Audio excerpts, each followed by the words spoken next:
에스겔서 37장의 그 유명한 이야기 아시죠, 여러분? 마른 뼈가 군대가 되는 사건. 에스겔을 데리고 하나님이 올라가세요, 골짜기로. 그래서 뭐가 보이니? 이렇게 마른 뼈가 보입니다. 먼지가 풀풀 나는 마른 뼈입니다. 죽은 지가 하도 오래되어서 먼지까지 나는군요. 그래, 저 마른 뼈가 살아나겠느냐? I don't know. 그럽니다. 그러니까 너 그럼 저 마른 뼈에게 내 이야기를 가서 대언해라. 저 마른 뼈들이 살아서 군대가 될 것이다.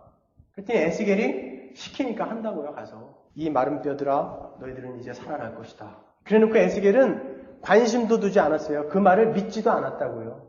어떻게 알 수 있냐고요? 에스겔이요, 그 하나님의 말씀을 믿고 그것들이 살아날 것이라는 기대를 하고 있었으면 뚫어지게 보고 있었어야죠. 저게 정말 살아나나 안 살아나나.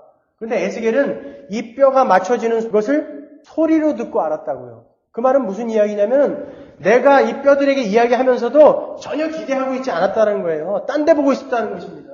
그런데 덜그럭덜그럭하고 뼈소리가 나는 거예요. 그래서 보았더니 뼈가 맞춰지고 이 뼈가 살아나고 생기가 들어가서 피가 흐르고 군대가 되더라는 거예요.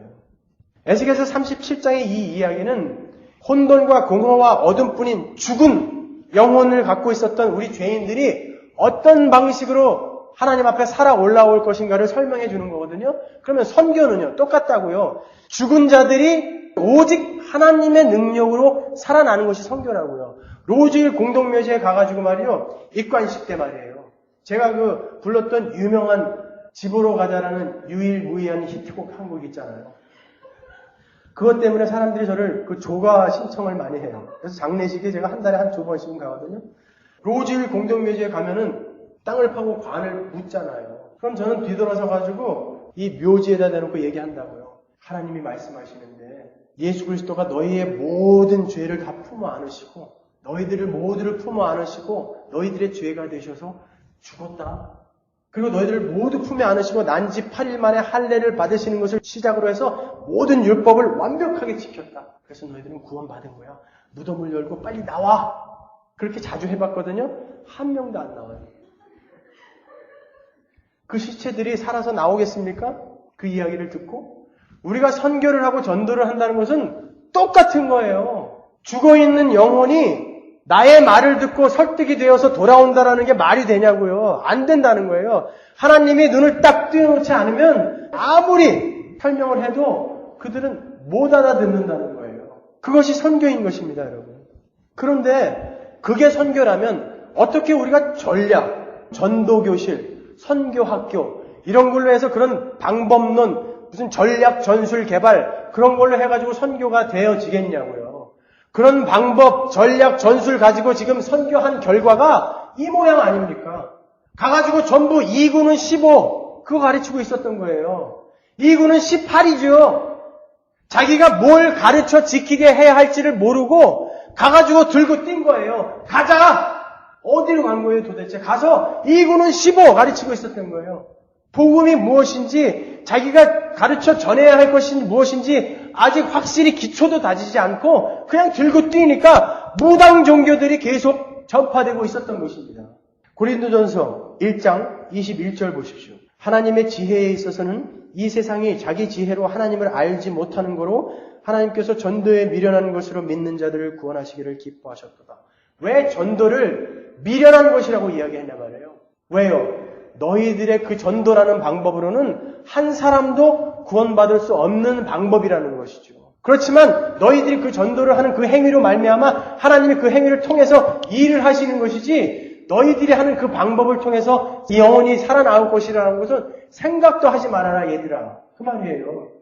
아니 마른 뼈들에게 복음을 전하는데 전략과 전술 개발하자. 그래서 가서 빵 공장도 지어주고 가가지고 유치원도 만들고 가서 뭐 이것저것 해주자. 그러면 그들이 우리의 말을 아주 그냥 쉽게 이해할 수 있을 거야. 그렇게 해가지고 뭐가 되었습니까 지금? 오히려 스포일드 시켜가지고요 가짜 그리스도인들을 많이 만들어내고 있어요. 사람들이 와서 하도 선물 주고 돈 주고 가니까 먹을 거 주고 가니까 그 사람들을 어떻게 하면 이용할까에 이 머리가 더 개발되어졌다는 것이에요.